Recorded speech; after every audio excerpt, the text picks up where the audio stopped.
Hello and welcome to FPL Roulette Game Week 4.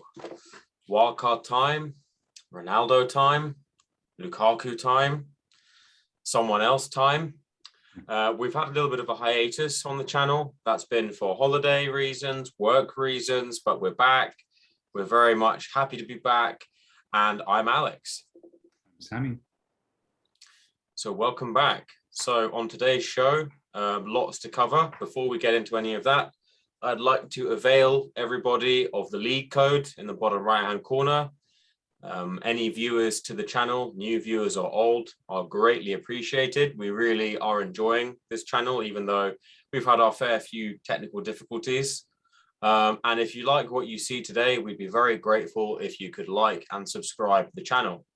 But anyway, it's going to be a short, sharp pod today, covering the key topics of the week, which both Sammy and I are very aware of, being pretty serious FPL players. And they really are chiefly two things: wildcards, and as I've mentioned already, the arrival of, or should I say the return of, a legend. Return, yeah, that's right. The return, yeah, the return. I know. I was watching a video on the BBC today.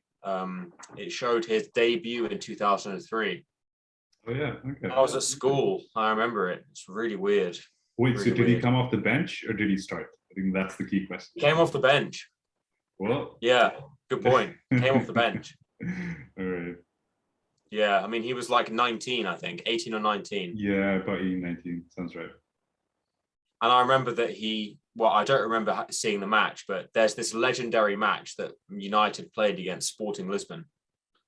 And apparently Ronaldo was just running all the United defenders off the park. This was like, I think it was a Champions League game in 2002, 2003 season, maybe the season before. I don't remember. And apparently at halftime, all of the Man United players, of which Gary Neville was like the ringleader, they were all saying to Alex Ferguson, sign this guy, sign him, sign him, sign him. He's amazing, sign him. And that's literally what happened. Yeah, rest is history, right? Rest is history, exactly. Well put. Yeah. So, yeah, we're going to cover the wildcard and Ronaldo in particular detail today, albeit it is going to be a short pod. So let's just get started with to begin with, our game weeks, which now feel like quite a long time ago. But Sammy, your game week, talk us through it. So I ended up with 64 points, but I did take a hit, -4. So essentially a 60-point total. I got to an overall rank of around 500k. Not too bad. It's definitely my better starts, I guess, since I've played FPL. So yeah. What the transfers that I did before was I took a hit to bring in Benrahma because I didn't have him, and I was tired of seeing him score the last 2 weeks and then everyone getting his points and missing out. So essentially FOMO hit in, and the only way I could get him in was to remove Tony. And I thought the guy didn't score in the last 2 games. I think he was playing Villa that game, right? Brentford, if I'm not mistaken. So I was like, yeah, Martinez is probably going to save, and he's probably not going to score. But in true FPL fashion, he scored, Benrahma blanked, and that transfer definitely did not work out. But not for this week anyway. Maybe it will work out next week. Maybe, but anyway, we'll come to that. But essentially, it's not too bad. 64. I did beat the average of 54. But yeah, I think I did okay. How'd you do, Alex? Yeah, so, well, just quickly before we move on to my team, I mean, yours is a strong team, and I think Ings is like one of the players that is definitely someone that you might consider moving out. Am I wrong? Yeah, he's in transfer plans, yeah, for sure. Yeah. Funnily enough, even though Sanchez only got you 2 points, I had a long think about goalkeepers at the beginning of the season because I wanted a goalkeeper that would just be my number one and leave him there permanently and not mess around too much in that position. Right. And I deemed that last season, given what had happened with Meslier of Leeds, he would be a great choice because he would save loads of shots, get some clean sheets, and just be an all-round good option. I do kind of wish I'd got Sanchez, though, because Brighton are stronger than I thought they'd be. they look like they're going to be even more solid now they've signed a few really good players in the transfer window. That guy Cucurella apparently comes That's with a true. lot of Yeah, a lot of potential. They've got some players coming back. Lamptey's back in training. Not he that is. I would ever get him in soon, No, no. but It's too still, risky. Yeah. Brighton look good. They look like they're going to be a continuation. They do, and I And think then the main obviously- reason why everyone took Sanchez is his price point, 4.5. You know, it's pretty much a set and forget keeper. That's true, but I had that feeling with McCarthy last season, and that turned out to be a big mistake. And I thought Southampton were all right, not great, but McCarthy was a good keeper, and he was 4.5, and Southampton will save lots of shots. But what happened was that McCarthy just conceded loads of goals, and Southampton were terrible. And I speak from personal involvement in this. So it's not like, what I'm trying to say is that I understand what you mean, but it's not like a 4.5 goalkeeper is always going to do what you want. They might be a problem and you might need to invest higher. But I think this time it's the inverse. I got a 5.0 keeper, whereas I wish I'd got maybe someone like Sanchez a bit cheaper. And actually, Sanchez appears to be the only one that's working because a lot of people are on Backman and they don't like Backman. True. Right? Have you heard? Yes, sorry. Backman actually has better fixtures if you look at it. But you're right. Like, I think Brighton defense is arguably stronger than the Watford defense. So yeah, I would say without question, personally. Yeah. So moving on to my team. So you got 64, I got 63, and weirdly enough, viewers, even though it says that my overall rank is better, we are on identical points, aren't we? Literally, we're on identical points. I think 231 points. Yeah. Yep, exactly. So my overall rank must be because I haven't taken any transfers or hits. And as you will see from my team, I wildcarded. Yeah, what is I'm happy. Yeah, I know, right? I think I wildcarded unusually early. Last season, I tried to tactically delay the use of my wildcard. And this season, perhaps I've been a bit more laissez-faire. Just go for it. I knew that I wanted to change the shape of my team because to me, it seemed that one of Ronaldo, Kane, or Lukaku plus Antonio would be the way forward. I now think that I made some mistakes with that philosophy. Equally, focusing on the game week, I don't think it was too bad. Reguilon worked for me. I did like him from the start as a wildcard pick because Nuno seems to be flying under the radar as a manager, I think. Lots of people are writing Spurs off as lucky or that their defense has been lucky to concede, not concede. Maybe that's true. But for me, he was great as a defensive manager at Wolves, wasn't he? I agree, yeah. And seemingly now he has a better squad. Oh, 100%. And I think the Spurs fans like him. And the squad would be potentially the same as well. So I'm hoping that Nuno is someone who managers are ignoring because they think he's not a great manager or they think that he's not up to it. So I surmise that Tottenham defensively are going to still be strong. It could all blow up in my face. It could be custard pie in my face time next week, but I'm happy with the choices I made. Amati, I'm not happy with too much, but I had to get the funds from somewhere. My plan was obviously, as you can see, 3-5-2. It now seems to me that 3-4-3 probably was the better shout.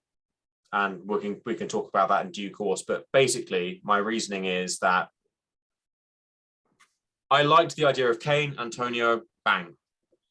Antonio inevitably will get injured at some point. I would switch out Kane for a premium, like a top-level premium, like Lukaku or Ronaldo. Right. Great, bang. But it now seems that Calvert-Lewin, Jimenez, Bamford, Wilson, there's so many other great options up front. And I knew that before, but I just felt that there was more value in midfield. And now I'm feeling like there's more value in attack rather than midfield. Yeah, it's definitely a conundrum this season because, like you said, there's really good options on the attack side and like mid-price attackers around the 7 to 8 million price point. But at the same point, I mean, there's still value in midfielders. I mean, we're only like 3 weeks in, so the data sample's quite small. So I think you should be fine with 352. You're not wrong, but by getting Scarlett, which you could see there in the bottom right-hand corner, hiding, I've made a decision which has confirmed the structure of my funds. To change that, it was going to need 3, 4, 5 transfers. Right. So I've burnt bridges, I've burnt the ships, and I've stuck with 352. In retrospect, not sure that was the best idea. I just felt that Greenwood, Benrahma, Rafinha, these are great players. Absolutely. And they're all playing up front, pretty much. Right. I mean, Rafinha isn't, but Benrahma's playing up front, Greenwood's playing up front. Yeah. But I suppose we need more data, as you said. It's only 3 weeks in. Yeah, it's quite early. So that's my team. So to add to that, the final point to make about my team, my wildcard's played. So I have no skin in the game with regards to playing the wildcard. I can only speak from it neutrally. But trust me, that's a good thing, Alex. Like, you don't have to break your head whether you should play your wildcard this week or wait till game week 7 or 14 or whatnot.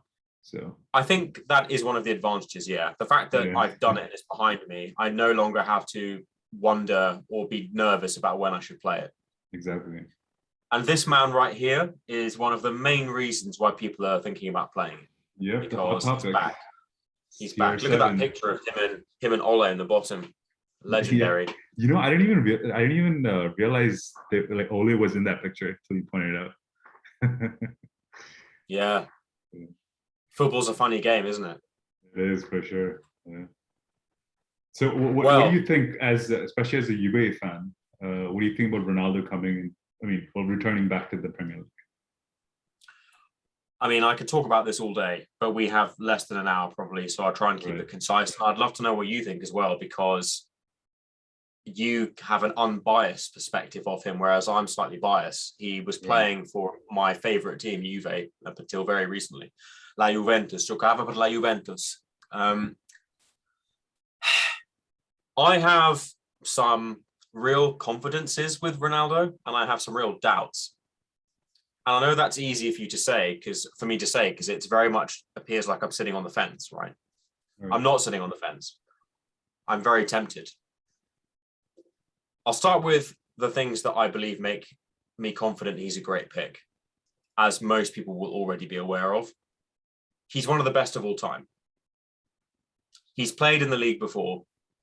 He's played in the league extensively. He's an amazing finisher. He hogs the ball. He is at the center of everything. Now, you can have your opinion about what you think about a player like that to whatever extent you like. But the truth is that for FPL, that's amazing. That's exactly what you want. He's like Salah. He's like Fernandes. He's like Greenwood. He's like Greenwood. He's just a player that hogs the ball and gets as much of it as he can, and just gets assists, goals, especially goals. Goals is what he gets. So he is the ideal FPL player. He's the archetypally useful FPL player. To put it in another way, if there's a game where United score 5-6 goals and he's playing the whole match 90 minutes, it would be staggeringly surprising if he wasn't involved, because he always is involved. That's what he does. He scores goals, and that is basically the reason he is the player he is, because he's just an amazing machine of a goal scorer. So he's a legend. He's the most confident player playing football probably right now in the world, apart from maybe Messi. He's going back to a club he loves. He's going back to a league he knows. There are very few reasons to doubt him. But to summarize this and to finish this for the second part of my rant, I'll tell you why I have my doubts. Because, frankly, there will be a lot of people in the FPL community who will be looking at data and stats. And that's totally fair, because I've looked at them as well, and we have some too. But I have 3 years worth, 2.5 years worth of Juve eye test, right, to go by. The interesting thing is, above all, to begin with, is that everybody is immediately assuming he's going to play central striker. And no doubt he might. Maybe he's had a conversation with the manager already and they've said, yeah, he'll play central striker. At Juventus, the first thing he made very clear to Allegri, which was the manager in 2018 when he arrived in the summer, was, in fact, I think it was even, it was 2017 or 2018. It was 3 seasons ago. Right. He said, I don't want to play striker. I don't want to play centre forward. I want to play as a floating left forward or like a left wing forward. It's common knowledge. I'm sure people might have their doubts about that because that may be the first time they've heard anything, but just Google it. I mean, it's very common knowledge that when he went to Juve, he did not want to be the focal point up front. He wanted to be a creatively free floating left wing forward. I mean, he didn't say that specifically, I'm sure, but that's what he wanted to be. Sure. My doubts are the following. He hindered Juve as a team. There's a caveat to this, which is that Juve's squad was not very good when he was there. It had massive deficiencies, creative deficiencies, and the like. Weak central midfielders, wing backs that weren't particularly good. At Juve, we have Alexandro, who's a left back, and then we have Juan Cuadrado, who's a right back. Even now, he even plays as a right wing forward. He's basically plays everywhere on the right flank. And they're both very good players, but they're not world class. And in central midfield, when Ronaldo arrived, we had people like Pjanic, Khedira, Blaise Matuidi, all good players, but not creative central midfielders. So what happened was Ronaldo would be on that left wing forward position, and he just wasn't getting enough service. So every time he got the ball, he either scored a wonder goal, or he assisted a goal, or he got a foul to which he could then get a set piece to which they crossed it and he scored a header. His goals were laboured, but they were consistent. But what I'm trying to get at is at Real Madrid before, in the seasons before, he had world-class quality all around him, on both flanks, in the middle, creating everywhere. And he was just a gluttonous goal scorer. At Juve, he didn't have that. And that was one of the problems. That's why at Juve, he never really worked out, because it's not Ronaldo's fault. It's Juve's fault. And I say that as a passionate Juve fan. We did not have a squad good enough for him. If you buy Ronaldo, as the Juve did for 100 million euros, you think, right, bring him in and you have the squad ready around him to produce. Kind of like what Chelsea have done with Lukaku, right? They've got the nucleus of the team already there. Bring him in and then he's good to go. We didn't have that. So we bought this a legendary player and we did not have the infrastructure to get the best out of him. So it's more on Juve than Ronaldo. And I think that at United, he's got a better infrastructure than at Juve. At United, he's going to have a better time of it. But he no longer has time on his side. He can get very negative when he doesn't get the service he wants. He can sulk. He can be debilitating to the rest of the team because he can upset people because he doesn't celebrate when they score. He can not pass when he can easily give them a tap in. And there are strong rumors, though I can't confirm, but there are strong rumors that he fell out with most of the Juve dressing room for several reasons. First of all, that he wasn't being cooperative on the pitch, but also that off the pitch, the rumors were, especially in his final 2 years, that he was getting a lot of preferential treatment off the pitch.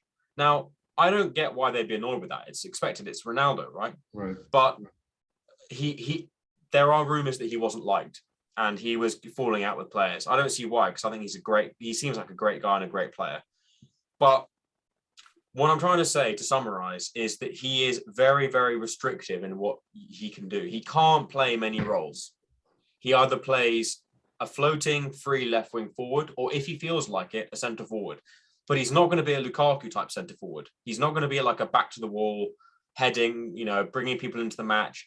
He's not that kind of target man. He is going to be someone that wants it to feet or wants a cross. And he hasn't got the legs. Like in the final 2 years at Juve, his game time was managed. He doesn't have the legs to play 38 games without a rest. He just doesn't. He's an incredible athlete. He's fitter than some 20-year-olds in football, but he can't play every game. And I guarantee that when it comes to Champions League time, he will not play a lot of league games because he will be rested for the Champions League, because that's where he excels, right? He's the king of the Champions League. So I'm strongly considering bringing him in, and I've only got half a day left. But I have my doubts about whether he's going to be anything like the amazing asset that people thought. And I'm basing that on a few years eye test at Juve. What do you think? Well, I think you pretty much nailed it. As a player, Ronaldo isn't my favorite, like for the reasons you listed. Like he's not exactly the best team player, but I mean, there's no denying he's definitely one of the greats. He's selfish when it comes to goals. He's all about excellence. He's kind of what every team wants. You want that hungry player, who wants to score, who wants to be the best. He's a champion, isn't he? He's exactly. a champion.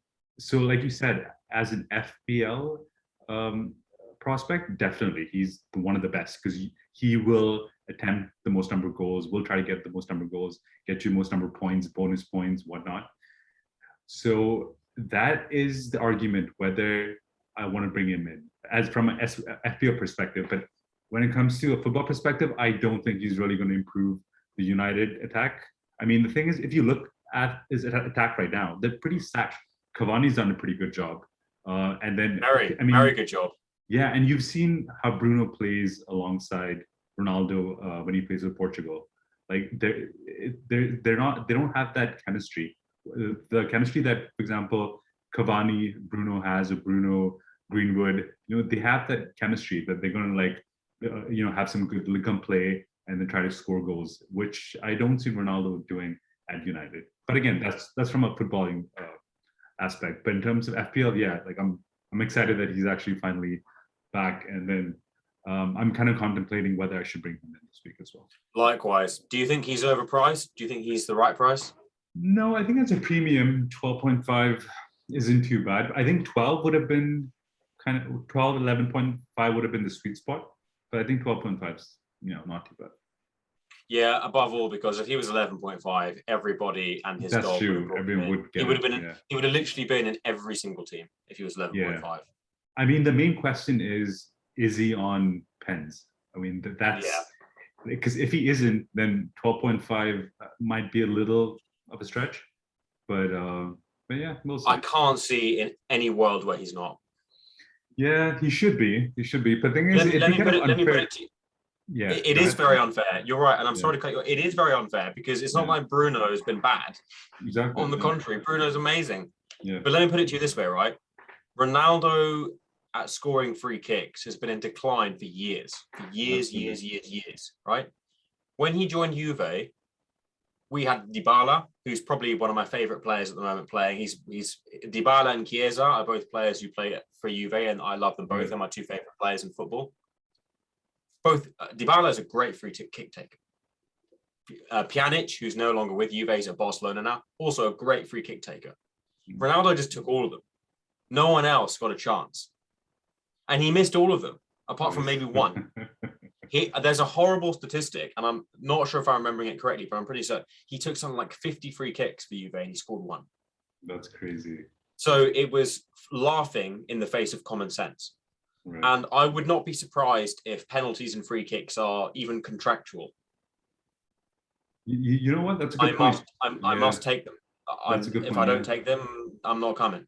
That's true. I mean, he's kind of at that point in his career where he can dictate that. So I wouldn't be surprised. He's got so much power. He's got so much power. He's bigger than most football clubs. Oh yeah, for sure. Yeah. He's like a Pele. He's like him and Messi are already up there, like a Maradona or a Pele, and they're still playing, which means they've got even more kudos and gravitas. Yeah. Shall we move on to the next slide? Yes, let's move on. But to answer that final question, I've thought a lot about penalties. I think he definitely takes penalties, but if Fernandes is on the pitch as well, maybe Ronaldo gives him a charity second penalty. I don't think he will, though. I don't think he will. Yeah. So, continuing on from Ronaldo briefly, you can see here his background, his previous seasons playing for Juve and playing for Madrid. And what do you make of this, first of all? I mean, I'm just looking at it. Just look at his 2021 stats, 33 appearances, 29 goals. I mean, 3 assists. Okay, no one really expects him to be a playmaker, but 29 goals from 33 appearances. That's amazing. More than Lukaku last year. Yeah, exactly. I mean, you talk about a guy that beat Lukaku for the Golden Boot as well, and at his age, that's ridiculous. This is the thing. You can have many negative opinions about Ronaldo, but the stats do not lie. They don't. Yeah.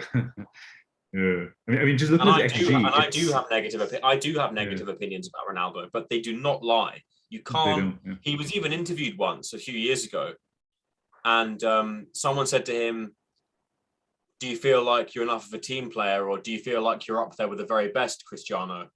And he said something like, "Look at the numbers. The numbers tell the truth. Look at the numbers." That's what he's about. He's about those numbers. Right. Look at those. Yeah, I mean, even the 2019 season, 33 appearances, 31 goals. He hasn't really declined. Like, it's, in fact, he's just getting better. It's just crazy. I wouldn't say he's getting better. Oh no. But if you look at XG, for example, from 24, I mean, he declines year on year in XG. Yeah, fair enough. Yeah. But then he had that one season at Juve, which was his second season, and frankly, that was always going to be his best season. Yeah. When he had that improvement. But what do you take from this, really? I mean, my takeaway from this is he's like, if he can follow up what he did at Juve, he's winning the Golden Boot, like, no doubt. Even though he's starting from game week 4, if he can put these numbers up, I mean, why wouldn't people get him in, right? I mean, it's a no-brainer. But the question is whether he's going, whether he's going to gel with the United attack, whether there's going to be any dressing room bust-ups, drama, the whole manager, star player drama as well, and his age. Like, he's 37 now, I believe. 36. He'll be 37 in February. Okay, yeah, don't ask how I know that. So, I mean, yeah, age is definitely going to, take a toll because, like you mentioned, Champions League. He's got like a lot of league games, and it's not the top 4 anymore. It's the top 6, top 8 now. So you're playing 8 teams in the league that are really good, which means you have to be on your best form. So yeah, it's going to take a toll, and the Premier League is way more physical league than Serie A is. So yeah, I was about to say that. Yeah, it's going to be interesting, like whether he can cope up. The question is whether you want to bring him for the short term, or whether you want to just wait and see and then bring him on later. Yeah, I have a similar feeling. It's if I bring him in today or tomorrow morning, it will be for 3 weeks, I think, and then game week 7 onwards, Lukaku becomes that seems to be the general consensus. Yeah. But the point you made about the physicality of the Premier League defenses is a very good one. Tactically, they're slightly inferior to the Italian league, but physically they're harder.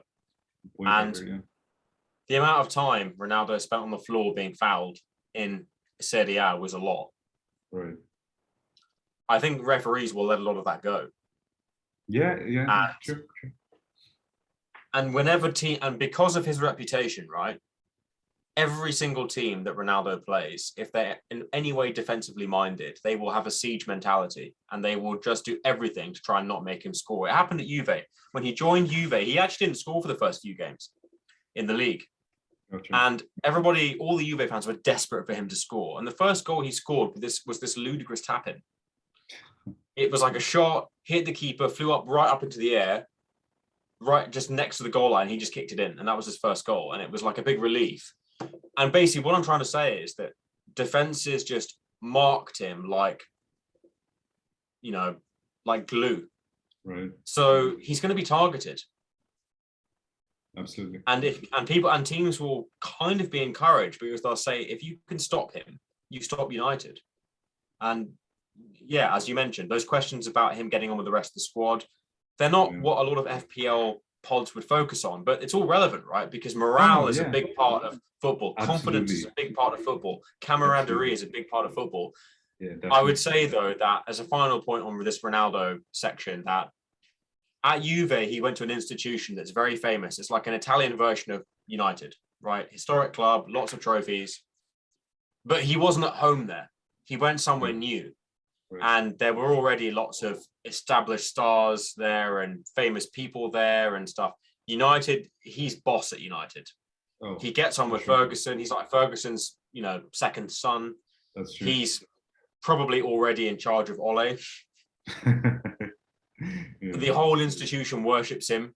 So if people want to have spats with him, they're going to find it difficult because he's in charge. Really, that's my view. Yeah. Moving on. So just to kind of continue on this theme, but with a slight side deviation, naturally and consequently, as a result of his arrival, people are fleeing from Fernandes like he's got the plague and jumping ship to Ronaldo. He's had, 700,000 transfers in, something like that, 1 million transfers in, Ronaldo, I think. I think 1 million, yeah. Something like that. 1 million, yeah. And I'm sure that a lot of people have moved away from Fernandes. Where do you sit on this? What are your thoughts? So the question that I'm asking myself is Fernandes worth it at 12 million if he's not on pens? I don't think so.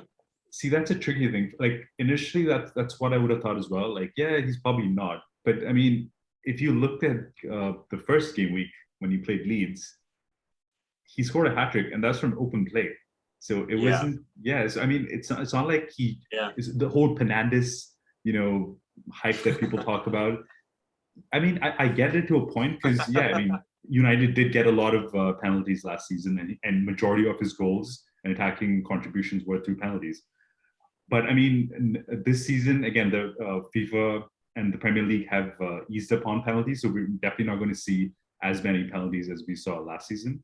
So that's one. And secondly, even, like you mentioned, Cristiano Ronaldo is going to be almost a 99% on penalties. Yeah. So if that's the case, it's that conundrum. Okay, do I spend 12.5, go with Ronaldo, who's going to be on penalties, who's going to score more goals, or whether stick with Fernandes? So obviously, Cristiano Ronaldo, no brainer. But again, the question is, for a long-term pick, is Ronaldo going to be in this? Is he going to play every game? Is he going to play 90 minutes? Is he going to play 60 minutes? So I don't know. That it's a kind of a hard choice to make, but I think in the short run, it's worth taking a punt on Ronaldo. That's what I think. On Fernandes and Ronaldo, just Ronaldo. Oh, just Ronaldo. There's no point spending like 4 million on Fernandes and Ronaldo. But again, so therefore you think that he is gonna steal a lot of Fernandes's thunder. I think so. The thing is, if you're going to spend on a United premium, might as well go for the goal scorer, right? Because again, even bonus points favors the attacker as well. So you're going to get more points from Ronaldo. The thing is, Bruno he's probably going to get a lot of assists. I mean, it's not just Ronaldo. Like probably Greenwood, Sancho, everyone's going to benefit from Fernandes. It's possible because you're not going to get assists from Ronaldo. Like it's going to be that rare, tap in assist. So I mean, he's back at United. If he's anywhere near the opposition goal, he's going to shoot. Absolutely. So if you look at the stats, Ronaldo's penalty conversion rate is 83.9% since 2017, and Fernandes is substantially higher at 96.2%.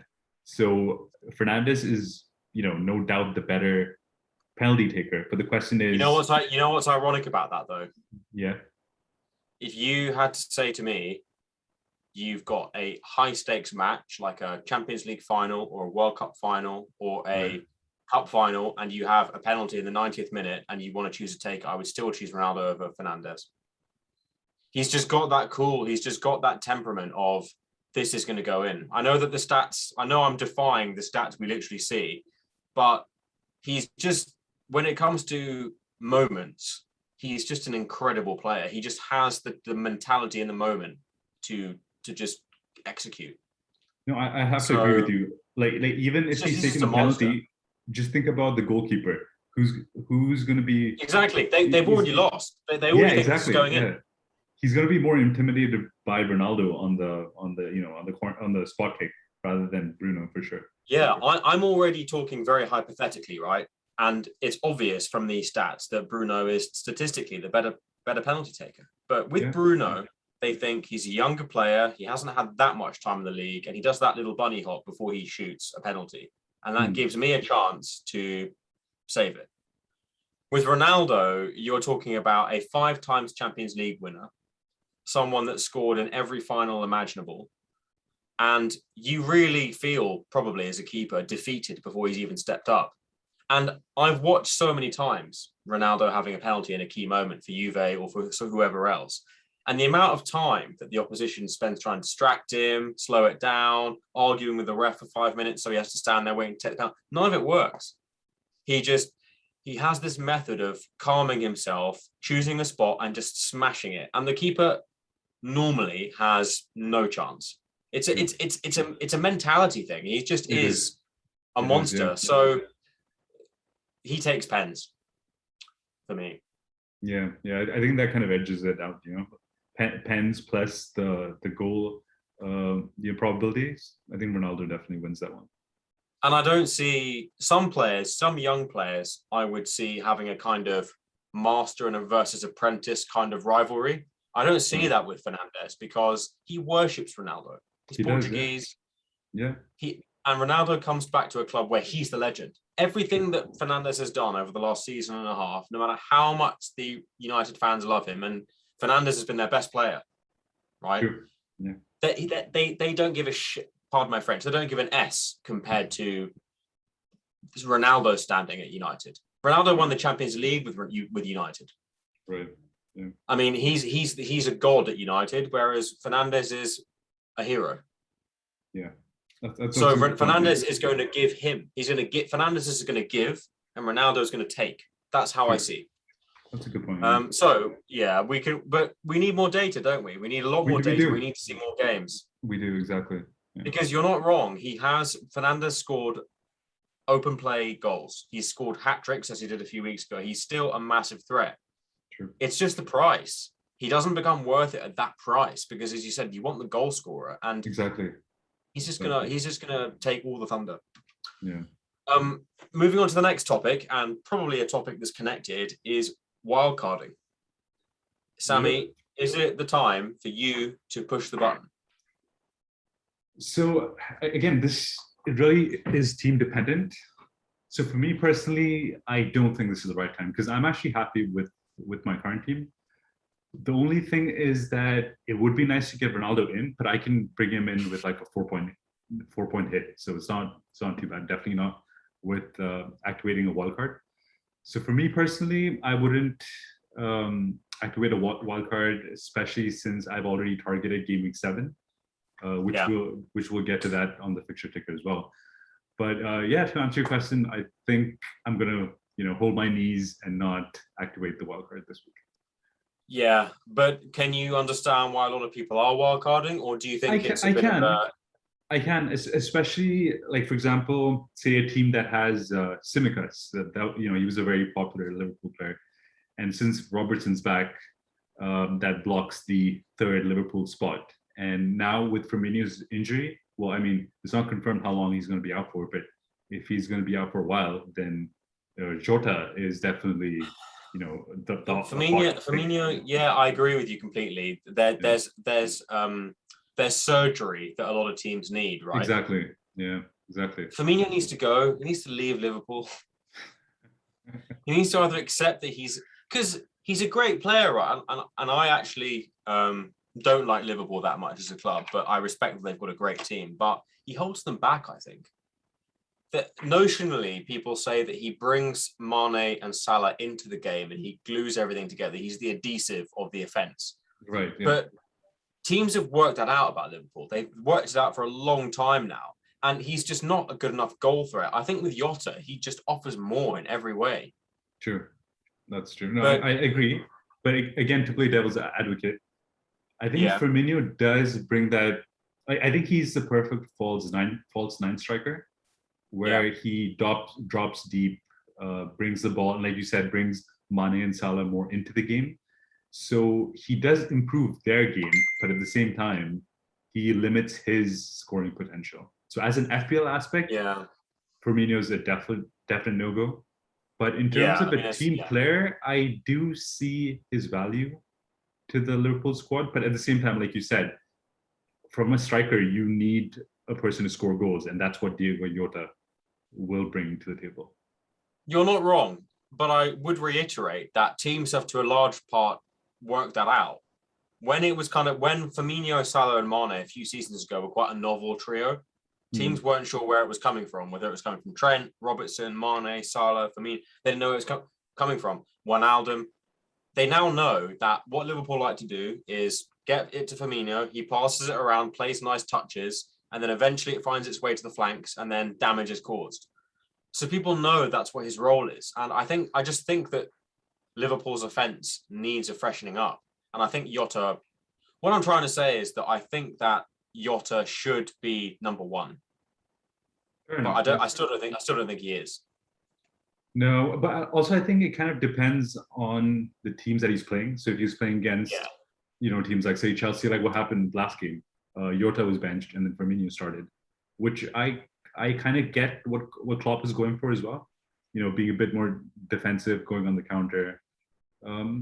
So I guess it depends on the team as well. It does depend. Tactically, game to game, you're right, it does depend. I would add, though, that whilst you can compliment Firmino on his ability to bring other players in the game, imagine if Liverpool had Haaland or Lukaku, right? People could say, oh, stylistically, those players wouldn't work. They would work.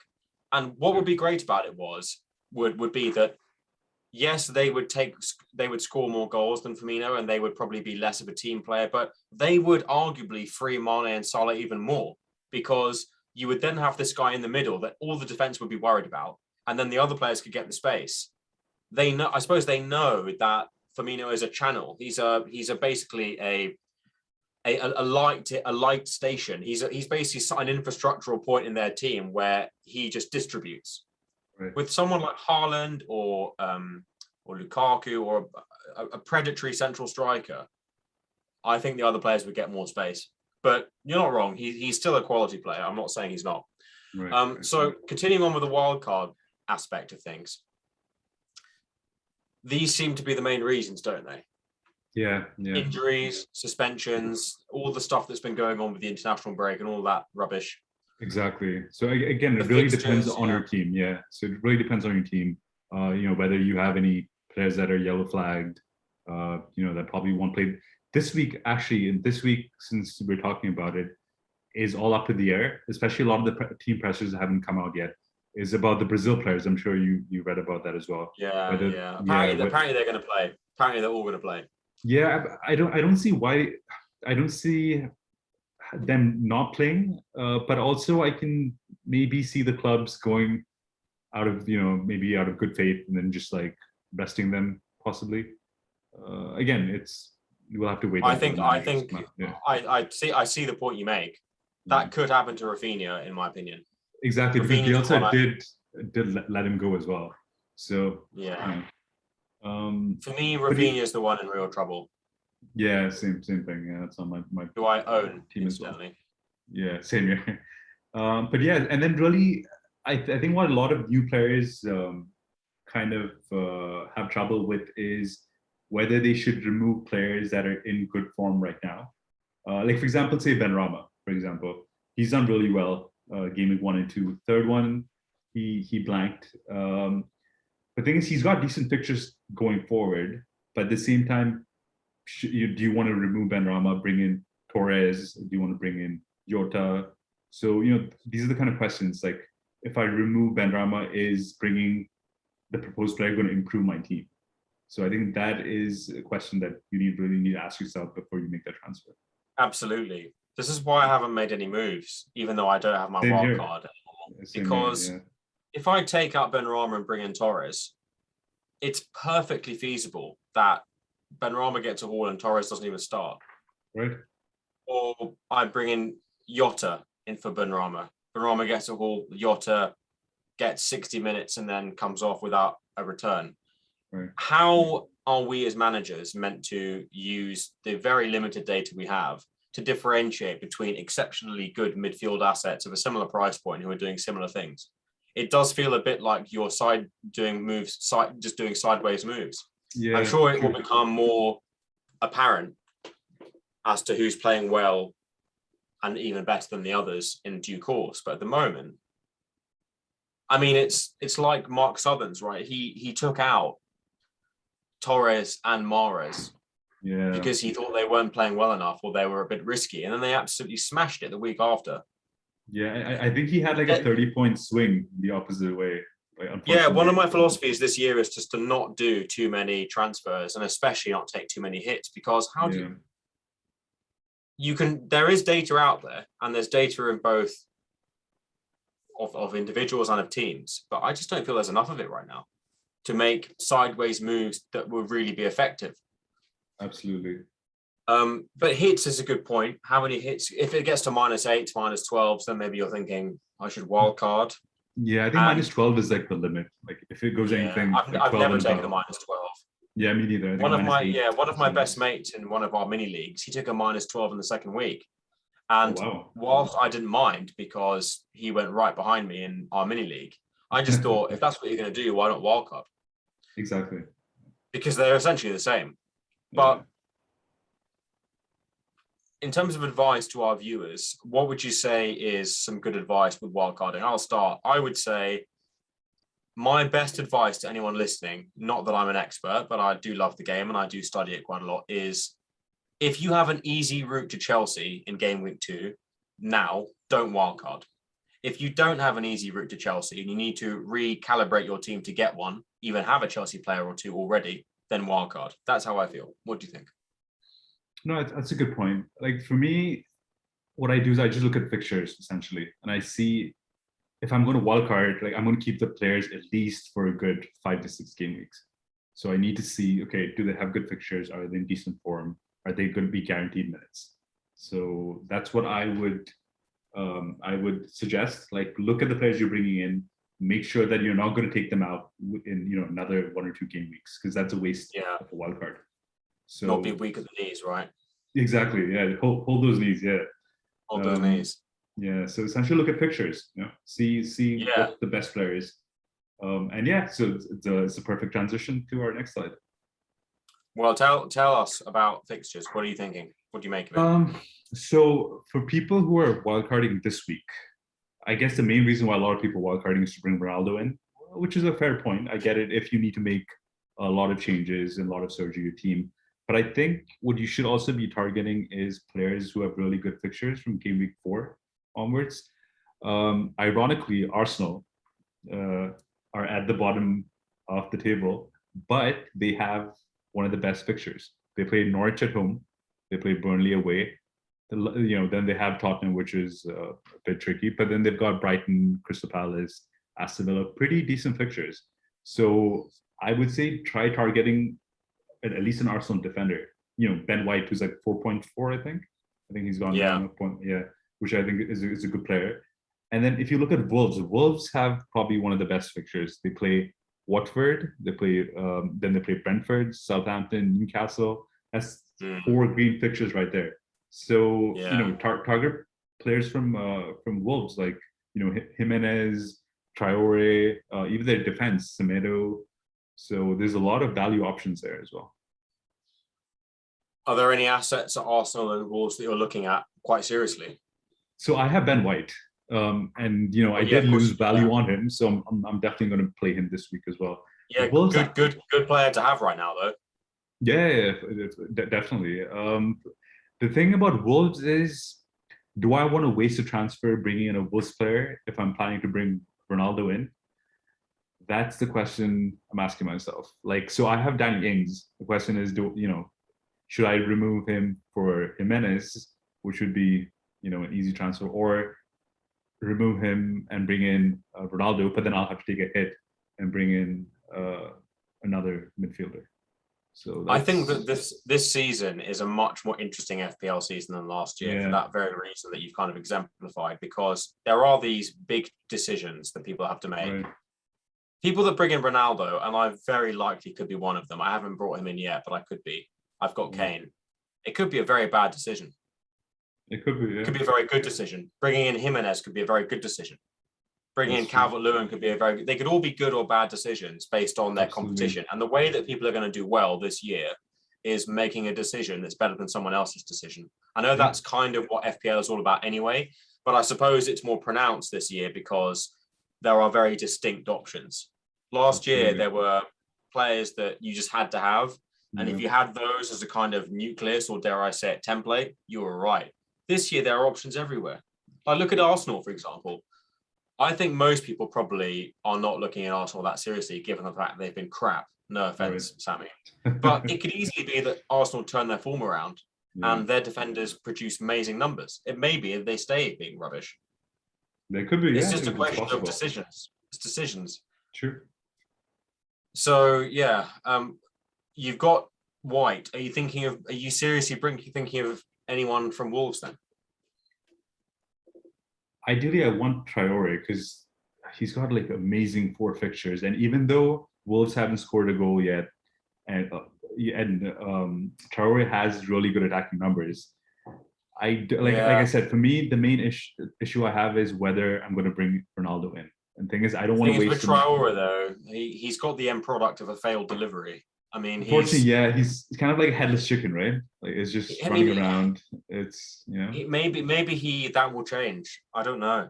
It could be. The thing is, if you look at Wolves had really tough opposition. They played Spurs. Who else did they play? I think was it Chelsea or City? I can't remember. But they did have tough opposition, and they only let in, I think, 3 goals. So essentially, their defense has been really good. So I would definitely look at defenders as well. If people are looking to wildcard in.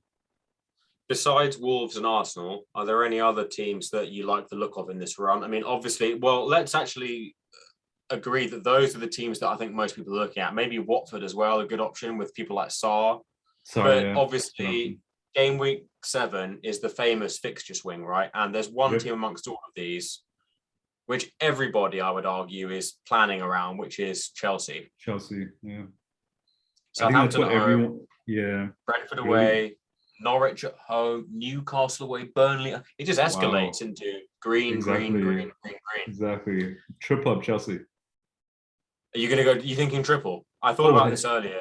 Oh yeah, I'm definitely going to triple up on Chelsea. The question is whether I want to go double defense and Lukaku, or Lukaku, a midfielder and a defender. I'm thinking more double Chelsea right now, and I'm thinking James and Lukaku or Mount Lukaku, but it has to be one defender at least, doesn't it? You can't not have a defender. There's going to be 4 or 5 clean sheets in there potentially.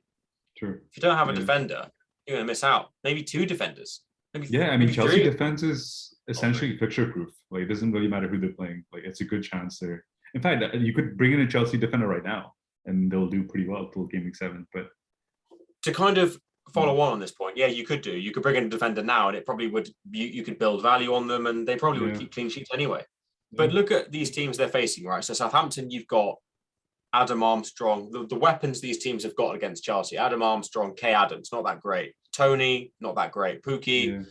None of these teams have got Salah, Kane, Ronaldo. They're not going to. I don't think I might eat my hat in a few weeks, but I don't think they've got the weaponry up front to cause Chelsea that many problems. No. Chelsea can handle pace. They can handle intricate passing in the middle. They can handle long balls. They can handle set pieces. They can handle crosses. They're defensively just a great team, and they're proving that week in, week out. So I don't see them being breached much. No. And they've got options. They've got Thiago Silva. They've got Aspilicueta. They've got Christensen. They've got Rudiger. Chilwell, who's been chilling on the bench, if you're pardon the pun, forever. Yeah. They've got so many options. They do. Yeah. I think Chelsea defense is what everyone's going to be targeting. So who are your Chelsea picks then? So game week 7 turns up. Who are your picks? So Lukaku, no-brainer. And then, like you mentioned, James, because he's at, I think, 5.6, good attacking threat. Should be nailed on because I don't see anyone really challenging for the right back position. Maybe Hudson-Odoi, but probably like the one or 2 odd games here and there. Like I think he should be relatively nailed on. And apparently, so I think Hudson-Odoi and Chelsea aren't getting on too well. But sorry, carry on. And then I guess Rudiger would probably be my other defender, because he's probably the most nailed on defender in the Chelsea defense. But yeah, that's who I'd be targeting for Chelsea. Yeah, that's very sensible. I'm thinking, as I mentioned, James, Mount, Lukaku, Mount, but you can't not have a defender. I think you have to have a defender. Well, would you go for Mount though? Like, he seems, well, I don't want to say like Traore, because he's definitely better. But the thing is, he doesn't really. He's kind of like the sister to the sister, you know. I don't see him bring. Yeah. I think that's a bit harsh. He's got a couple of assists already this season. He's got them in consecutive weeks. But then if you look at last season, like, I really don't have the numbers on top of my head, but I don't believe he had that many attacking returns. Like, he didn't, but I've got a soft spot for him because he was the star of my 142-point game week. Oh, really? Okay. Yeah, but you make a fair point. Havertz and Mount are going to profit a lot from Lukaku's threat. And then you're forgetting Chelsea's new loan signing from Atletico, Saul. Yeah, but Saul kind of plays a bit more defensive, doesn't he? He does, but again, with Tuchel, I have no idea like how he's going to use them. Yeah. Mount for me is nailed, and he will assist a lot. He's on all the set pieces, at least most of them. Havertz, Mount, even Werner, if he gets his route back into the team, they're all going to profit from Lukaku. Yeah. I'm keeping a close eye on Chilwell, though, because even though he's not in the reckoning right now, his price has dropped a lot. How much is he right now? Like 6? 5.7. He's 5.7 already? Oh, wow. Yeah. I see what you're saying. Yeah. 5.7 or 5.8. I forget which, but I think it's 5.7. So hopefully by game week 7, he should be close to 5.6. So I mean, one hopes. That depends on whether he starts this week and tears up the turf. But there's options. There are options. And the great thing about Lukaku and another one of those, I mean, Havertz, Lukaku in this run, you're going to get points. You're definitely going to get points. Okay, let's move on. So we've pretty much established that Chelsea are there. So moving on to the final elements of our pod for this week as we return to Game Week 4. Let's do some fixtures. So let's take it one by one. Crystal Palace, Spurs. What are your thoughts? I think Spurs should have a comfortable win. Probably, I'd say probably like a 2-0. Interesting. You don't think Palace will score? I mean, they scored 2 against West Ham, didn't they?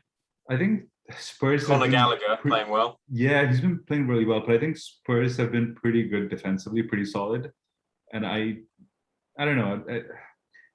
Palace they do have decent attacking options, but I don't really see them. Maybe 1 goal possibly, but I don't see them. Winning. I hope that Spurs win 2-0 because I've got Reguilon and Kane, and I'm thinking about captaining Kane. Oh, are you? I know. Okay. Yeah. Differential captain. All right. Yeah, I like it. Yeah. Okay. I mean, you say differential. It's Kane. Yeah, but the thing is, look at the options. He is differential. Yeah, exactly. Yeah, no, you're right. You're not wrong at all. Yeah. Arsenal, Norwich. Oh, man. The last one. I'm glad I can take this rather than you, because I can mock you, or I can be serious, or I can be enthusiastic. I can do anything I want. Yeah. I think that my predictions in our last pod were crap, right? But I like to think that I still have I think Norwich are going to win 2-1. Really? And I think Arteta might be sacked. Okay, here's the 2 things. So about Arteta getting sacked, even if Norwich win, unfortunately, because I'm definitely not on the Arteta in camp, especially after the last. They're in the relegation zone, aren't they? Yeah, the thing is, look at the money they've spent. They've spent with that vision that Arteta is going to take that young squad, develop them, and then play them. So I don't see him getting sacked next game. I can see him maybe lasting till maybe, I don't know, October, November, and then possibly. There's a saying in English, though, which is doing the same thing over and over again and expecting different results is madness. They're in the Arsenal are in the relegation zone. They can't let Arteta keep getting time when they're in the relegation zone, because when you're in the relegation zone, as you don't need me to explain to you, things come into the equation that aren't to do with your personal opinion. It's fact, and you're flirting with a huge financial loss, because if Arsenal come anywhere near the relegation zone, you know, they're going to lose a lot of money. And look, I'm not confident in my prediction. It's more that I just find Arsenal so laughable at the moment. No offense, men. That, I agree with you, man. Like, everybody's assuming that Arsenal are going to restart their form this week, and they're going to beat Norwich comfortably, and then it's going to be a slow ascent to better form. But for me, Arsenal are disunited. They don't know who's playing in what position properly. Aubameyang and Lacazette are not on it. They've not been on it for ages. I don't think their goalkeeping situation is very good. I think the manager is under huge amounts of pressure, and I don't think the players necessarily have a lot of faith in him. You would know a lot more about this than me. Thomas Partey, if he doesn't play, I think they're still weak in the middle. No, but I think Partey's back, if I'm not mistaken. Is he? Okay. But will he start, or is he going to be eased off the bench? I don't know. I guess we'll have to wait for the pressures. But for me, the reason I'm optimistic is that it's going to be the first time we're going to see Arsenal with a full strength squad. Like, you know, like we've never seen a proper center back pairing with Ben White, Gabriel coming back into the fold as well. Partey hopefully should be back in the midfield as well. So I think Arsenal playing at home with a full strength squad, and especially since they need a win desperately, I do see them winning, not comfortably. I think probably scrapping a 2-1 is what probably what I'd say. Thing is, I think the fans want to win desperately. I'm not sure the squad. Everyone wants to win desperately. Well, I think the squad, they've shown a lot of signs of apathy, especially some of the more senior players. I don't think that I know that we're dwelling on Arsenal a lot, but they're your team, right? So it's important that we do. Yeah. But I could be eating my words, because I like Arsenal as a football club. I think they're a great football club, but I just think that Aubameyang especially, he emblemizes everything wrong at Arsenal at the moment. World-class player when he wants to be, but hasn't been for about 18 billion years, because he's got his new contract, and he got malaria. I think, did he have COVID? I don't know if he had COVID. He had COVID as well. Yeah, he's had issues, health issues, and I wouldn't wish those on anybody. But there's something wrong. No, I agree. I agree with you. If I'm Norwich, I go there and I think everyone thinks we're going to lose. They're desperate to win, which means pressure and nerves, and the crowd getting nervous. Sure. If Pukki gets an early goal, it could go anywhere. No, I agree. If Norwich do score first, and that's usually when Arsenal crumbles like a cookie. Like, I don't know, for some reason we can't handle pressure at all. So if one goal goes in, we just completely crumble. I don't know. Yeah. But at the same time, like I said, we will be having a full strength squad back, desperate for a win. And the thing is, it's a relative. Sorry. I said fingers crossed for you. Fingers crossed. So I am optimistic, especially as an Arsenal fan, because there's nothing else to do at this point.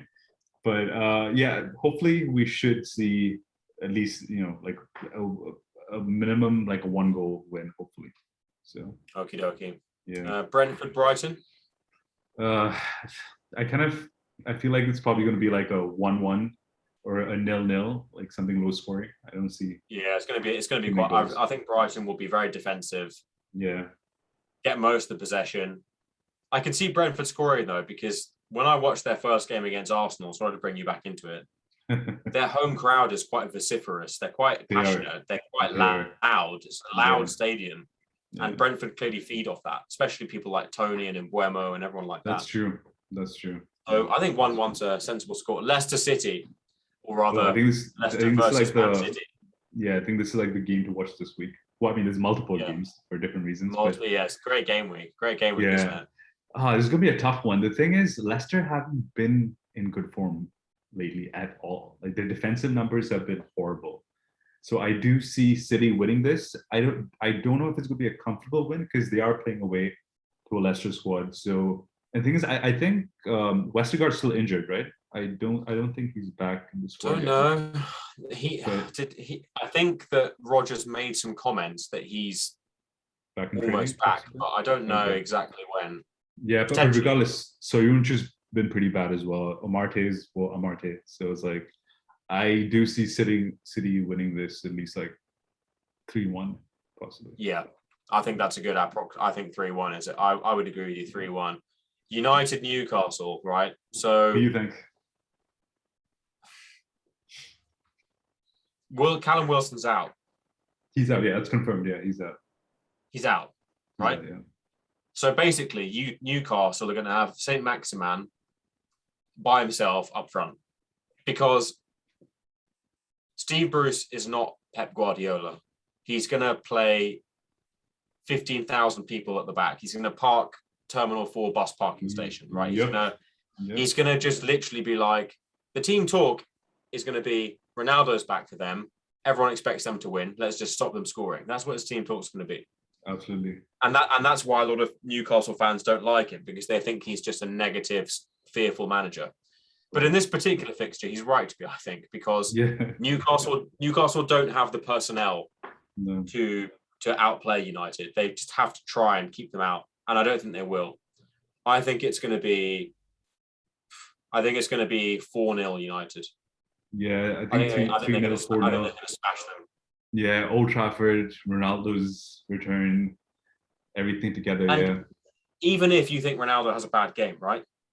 He'll be distracting, very distracting, which means that people like Greenwood, Sancho, Pogba, Fernandes, I think Fernandes could easily score in this game. True. They're all going to be profiting from everyone focusing on Ronaldo. They're all going to find gaps. Yeah, it's just the energy and the optimism that's going to be in the game. So like it's going to be crazy energy. It's the return of the king, isn't it? It's the return of the king. Return of the prodigal son, right? So I mean, yeah, easy win for United. The question is, who's the goal's going to come from? That's it. Ronaldo. He's going to be involved in at least one. I would be so shocked if he wasn't. I think we've talked ourselves into our transfers this week. So you take the next fixture. Oh no, I think you should take it. Being a Saints fan, Saints West Ham. I think West Ham win 2-1. I think that's a fair thing considering the form they're a very good team this year, West Ham so far, and we don't have the quality to keep them out. But I think Saints did relatively well against United. In fact, I'm encouraged. I'd say they deserve to win that game actually, like especially in the second half. Yeah, that's nice of you. So I'm very surprised by that game because I remember in the pod that we did last time, which feels like 3 weeks ago now. Yeah, I think I said that United were going to win 6-2. Right. So for Saints to end up drawing 1-1, very surprising. But West Ham, they look good. West Ham, yeah. Antonio Benrahma, crazy form. Fornals, Bowen. Fornals, yeah.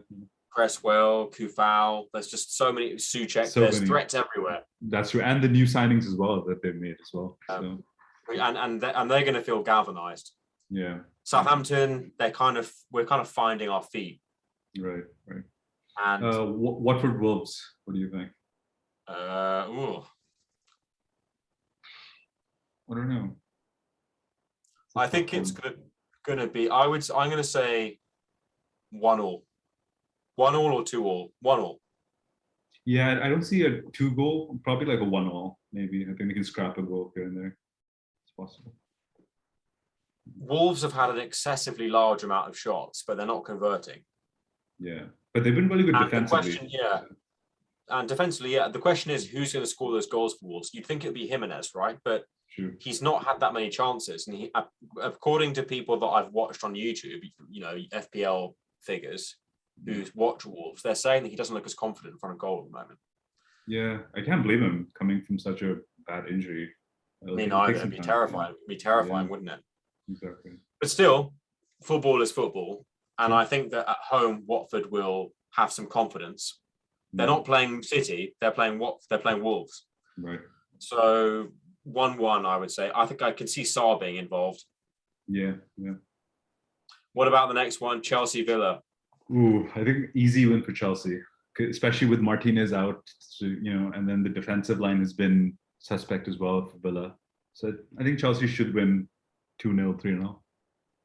Yeah, I'm very inclined to agree with that. No Buendia, no Martinez. Yeah, no Buendia, exactly. It's going to be... it could be a massacre, this game. It could be. Could be. So People talk Lukaku would about be a good United, captain Newcastle. if you had him. Yeah. Yeah. Yeah. Strangely, this week, as we've discussed already, I've been considering bringing in Ronaldo, as clearly you have too, right? Yeah. But the longer the week's gone on, I have to think to myself, bring Lukaku in instead. Captain him. Yeah, that could be an interesting pick. Do you think Chelsea are the best team in the league at the moment? Because I do. For me, I still think City's the best team. Like, I think they're still going to win the Premier League. But where are City stronger? Where is City stronger? I think Chelsea are kind of even in goalkeeper. I think Chelsea have got a better defense. I think Chelsea have got as strong a central midfield. They've got wing backs just as good, and their forwards are great as well. Maybe their wide forwards aren't as strong, but Lukaku's better than any offensive player apart from KDB, in my view. That City have. The thing is, you could argue that they play way different kind of styles of football as well. Like, they don't really depend on like a target man or a big number 9. It's for them, it's all about possession and then taking shots. That's true, but last season Chelsea didn't have a target man. They won the Champions League. That's true, but the thing is, you can argue like City lost that game because of Pep. Who doesn't put a defensive midfielder in a Champions League final? That's just I know, it's so funny. Oh man, seriously. Like, anyway, Pep in Champions League, Pep in the Champions League knockouts. Yeah, and they don't weird decisions. Name a better duo, right? Exactly. So weird. What is he eating before he? What is he doing before he makes his decisions? I have no idea. When you have a play like Fernandinho, and Rodri, how do you not play them? Like, it makes no sense. And not only that, but it's worked all season against very good opposition. It's a proven formula. But I know in the final of the biggest trophy competition that this club has ever wanted to win, I will experiment. Yep, Pep definitely out-pepped himself in that final. So. Yeah, silly. You're not wrong. There was a big element of Pep cocking it up. Exactly. Yeah. But I think we both agree that's going to be probably a convincing win for Chelsea. Leeds, Liverpool. I think this is a hard game to call. The thing is, it's a hard game to call in terms of who's going to win, because Leeds are so attacking, so they could beat any team on their day. But at the same time, they've not been as defensively sound as they did towards the end of last season. So or offensively sound either. Exactly. They've not been good. They've not been that great at either end of the pitch. But it's just a question of if they do improve in this game. True. I mean, they are at home. But the thing is, when you have players like Salah, Jota, and Mane, like just waiting for that counterattack, like you can see Liverpool scoring a lot of goals in this game. Yeah. So I don't know. It's gonna be interesting. But I think Liverpool should win this probably like maybe 3-1, 3-2. I think you're right. I think 3-2 is a great score. Yeah. 3-2 Liverpool. Yeah. With Mane getting a goal, which just annoys everybody. Everton, Burnley. I think this is going to be a pretty boring game, but I think Everton want to win. I think Everton should win. 2-0. Yeah, I'd say probably like a 1-0, but yeah, maybe 2-0. Calvert-Lewin involved for sure. But is he playing though? Because wasn't he like nursing an injury? Excuse me. It's difficult to tell whether Benitez in his press conference today was talking in the past tense or the present tense, because he said something like, "Oh, he had this injury with his toe, but he's looked really good, and I expect him to work even harder now." So people online are kind of trying to work out whether he's still injured. But then when Benitez was asked later in the press conference if there's any injuries, he said, 1 or 2, and then he named the players, but Calvert-Lewin wasn't amongst them. Yeah, and Calvert-Lewin was pictured in training, so maybe he's fine. It's possible. Yeah. One presumes he'll play. Exactly, yeah. It's assumption at this point, so yeah. It is. Yeah. Well, that's pretty much concluding our prediction. So let's look at our teams. Right. So I'm going to be brief because we are running out of time. But this is the team that I've got at the moment. No transfers made. Played my wildcard last week, so that's not an option. I probably would be wildcarding this week if I still had it, to be honest. But would you? I'm not. I don't. Yeah, okay. I would. I've got a personal philosophy of wanting to attack this season more than I did last season. Okay. And for me, that involves, if I want to do something, do it. Fair enough. The only transfer I'm considering is Kane out, Ronaldo in. I've got the funds to do it in one move. And the only captains I'm sorry, go ahead. I'll let you finish. and just finally, the only captains I'm considering are Salah, Kane, or Ronaldo. And at the moment, it's on Kane. But when I gave you this team for the prep, it was on Salah. Okay. So my issue is, would you remove Kane since you just brought him on wildcard? He's playing Palace. Would you remove him and get Ronaldo in? I don't think I'm going to. I wouldn't. I personally wouldn't. I mean, since you have Kane, if you had Ings, which I do, I would consider that. So, I don't think I can. I mean, I can technically. Yeah. I don't think I can.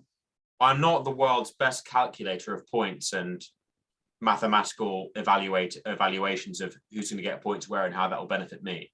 Sure. But the way I see it is, Kane's got a great record against Palace, right, and he's a world-class striker playing in a team where he's loved, he'll score goals. Son's out, apparently, of the game. In fact, he's definitely out. I think it's confirmed he's out. Is it confirmed? Okay.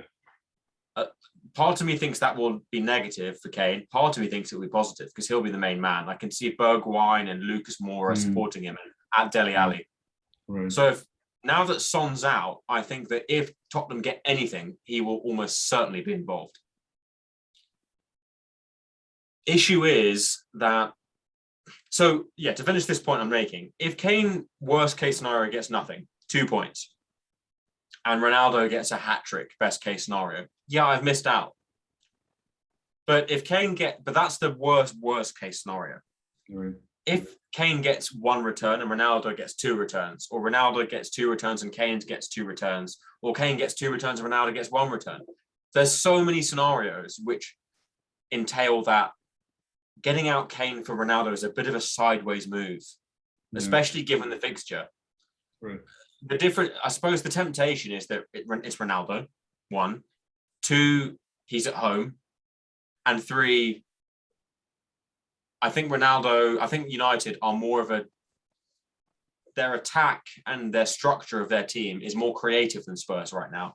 They've got Fernandes, Pogba, Shaw, lots of players that can create. Yeah. Spurs at the moment are a bit tentative. They're a bit in a transition period with Nuno. It's hard to tell what he's planning. Right. Yeah. What I think he's planning is something very similar to what he planned at Wolves. Defensively solid, play through the wing backs. Yeah. And have a few clear-cut chances, take a couple of them, done, bang.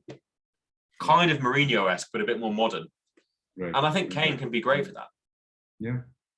In all likelihood, my dilemma is captaining. So I think I've decided not to bring Ronaldo in. I'm tempted, but I don't think I'm going to. And it could be a big error. But as you say, it's not worth it for me. So I'm going to captain Kane and vice captain Salah and leave it at that. Yeah, it's not a bad move. I'm considering Salah as well. Yeah. You're considering Salah for captain? Yeah. Anyhow, okay, we'll go on my team. But I think your team looks pretty good. I think Salah or Kane, kind of a coin toss, but I think I'd lean more towards Salah just since they're playing Leeds, so probably get more opportunities to attack compared to He's Kane. not got a great record against Leeds, though. That's the problem. And Leeds. Yeah, that is true too. Did you see FPL Reddit, as in Reddit FPL page today? There was some guy that posted a record of Leeds at home against big teams. They've got a very good record. Well, really, it's just one stat, right? It's just one stat. Yeah. It's one bit of insight. It shouldn't be the be all and end all, but it just made me think. Sure. You're not wrong though. Salah, whenever I have a game week where I think I don't know who to captain, I normally put it on Salah because I just think he's Mr. Reliable. Exactly. Yeah.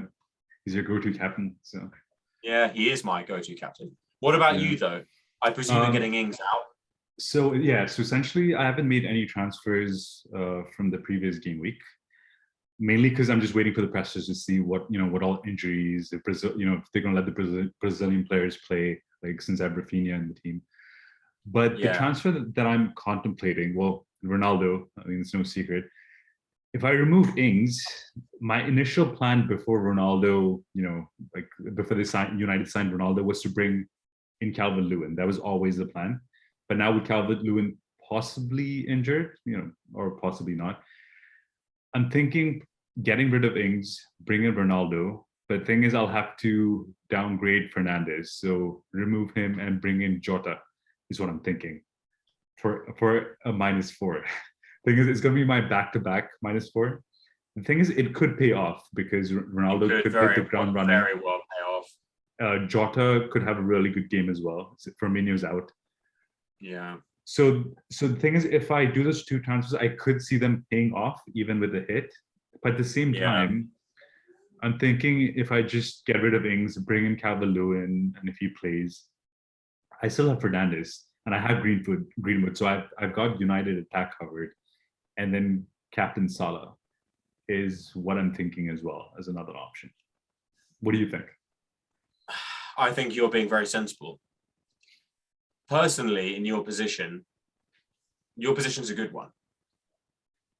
You have 3 United players. You've got Greenwood, who's been their best player. You've got Fernandes, who is the archetypally good FPL player up until Ronaldo's recent arrival. And you've got Shaw. And I really I'm not going to get Shaw back in, but I have really been considering trying to get him back in because Shaw's a great crosser of the ball and he's on a lot of set pieces. Yeah. Ronaldo's going to feed off that. Absolutely.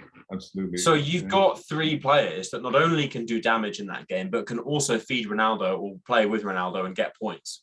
Right. Yeah. If you bring in Ronaldo and downgrade Fernandes to Jota, I think that's a fantastic move, and it could really pay off. I mean, big time. Yeah. Jota Ronaldo could explode. But if I was you, I wouldn't do that. I would get rid of Ings for someone else, because the way I'm looking at United now, right, is Ronaldo's come in. I want to see how he integrates, how they change, because at the moment, no one knows. I know about what happened at Juventus, but I don't know what is going to happen at United. No one knows. Right. He could immediately hit the ground running and score all the goals. He could assist for a few games, then get maybe 1 goal.